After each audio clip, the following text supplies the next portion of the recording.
Jamiyat uchun yaxshilik qilish biz uchun aslida tarixiy qadriyat. Ajdodlarimiz nafaqat ilm, ijod yoki davlat boshqaruvi bilan shug'ullangan, balki odamlar hayotini yengillashtirish uchun amaliy xayrli ishlarni ham qilishgan.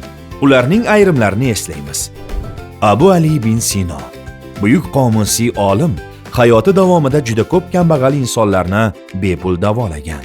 Amir Temur hukmronlik qilgan hududlarni obod qilishga alohida e'tibor qaratgan. Yo'l va ko'priklar, sug'orish inshootlari barpo etgan, savdo va xavfsizlikni kuchaytirgan. Alisher Navoiy. Tarixdan ma'lum, Alisher Navoiy shaxsiy mablag'lari hisobidan masjid, madrasa, ko'prik va shifoxonalar qurdirgan. Shuningdek, bevalarga, kambag'allarga muntazam ravishda yordam ko'rsatgan.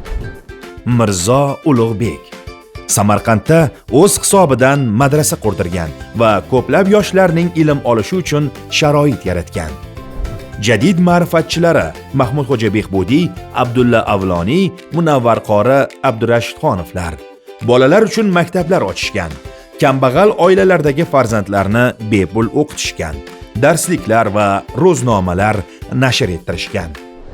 G'afur G'ulom urush yillarida ota-onasiz qolgan bir qancha yetim bolalarni o'z qaramog'iga olgan va ularni bekam u ko'st voyaga yetkazgan.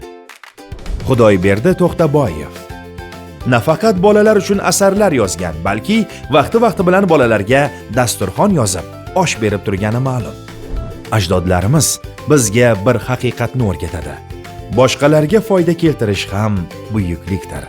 Aziz yoshlar, sizlar ham yaxshilik qiluvchilardan bo'ling.